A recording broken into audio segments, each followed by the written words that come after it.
All right, very quickly, let's go over here to talk to no strangers here to people who've been listening to WABC for the last several weeks, especially Curtis and Lisa Sliwa. They're on the line, and we're calling them, quite frankly, because the program director, John Minnelli, wants to herald the fact that they are going to be filling in for Jay Diamond all next week from 5:30 in the morning till 9 in the morning. And John wants to really promote you two. How does that make you feel? I don't know, Bob. I don't know why he wants to do it, because I love to be up at the station, particularly when I get a chance to see you. But to have to be with Curtis every day, Monday through Friday, I think that's real torture. Have you ever thought of getting a divorce, Lisa? I have, Bob, but I'd have to pay him alimony. Ah, yes, Bob, and all you guys out there, eat your heart out. You know, there must be something about this here, Bob.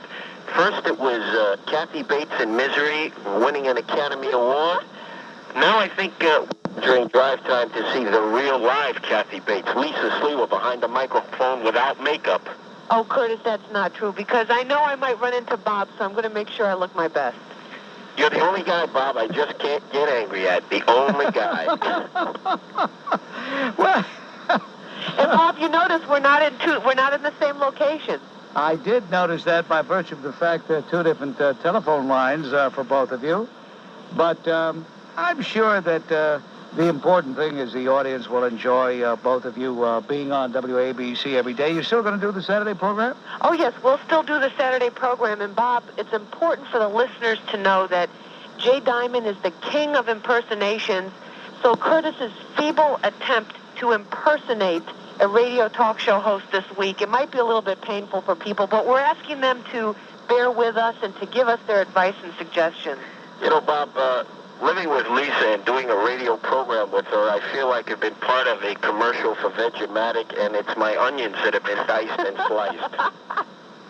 I don't know. You know, if this goes on much longer, I'm going to begin to take you too seriously. I know, me too.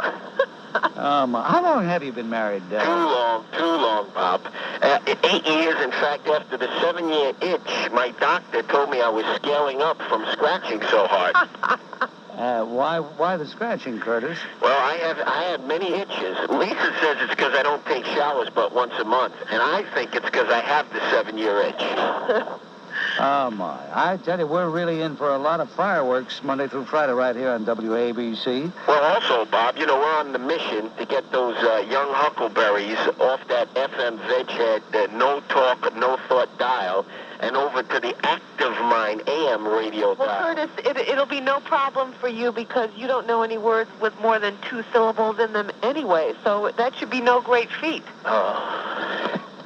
Oh, Bob, Curtis. Bob, why don't they... Barefoot, pregnant, and in the kitchen. I hit the wrong generation, Bob. I hit the wrong generation. Well, you know something, Curtis, I remember meeting you, I think it was back in 1979.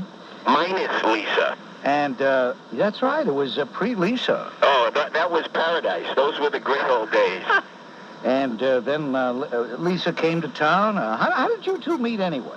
Well, you know, she was a trendoid. She came in sort of a sequin jumpsuit, like off the dance floor at Studio 54. Curtis, I did not. And Bob knows, having ridden the subway with you in the very beginning, in the olden days with the number 2 train, it was very rough into Brooklyn. He knows no woman in their right mind rides the New York City subway system day or night in a sequin jumpsuit. So don't try to pass that off.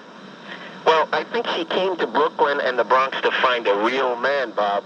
She was tired of those freakazoids, you know, in Manhattan, the guys that sort of don't know if they're man, woman, or frozen vegetable. Well, if she did do that, then she succeeded because, Curtis, you are a real man. You're one of the few really, you know, you're one of the few guys I would say is a stand-up guy in every sense of the word. And I'm proud of you, Curtis, and I'm proud of you too, Lisa. Thank you, Bob. I know we're all going to enjoy listening to you all next week. I'm not going to miss a minute of it. The only thing is, I'm going to have to make sure I'm wide awake at 5:30 to hear the fireworks begin. Hey, Bob, you know, I was looking, Curtis is right, I was looking for a real man. I wanted an Italian stallion. What did I end up with? A play pony. Oh, my. Curtis, you have my sympathy, Curtis. Not only that, but let's all time it. For Lisa to be there at 5:30 in the morning in order to put on the pounds of makeup, she's going to have to get up at 1 in the morning to prepare. At least I try, Curtis. At least I make an effort. Ladies and gentlemen, you don't want to miss it. Keep your dial right where it is. Monday morning, 5:30. There they are. New York sweethearts, Curtis and Lisa Sliwa. Good luck, kids. Thanks a lot, Bob. Thanks, Bob.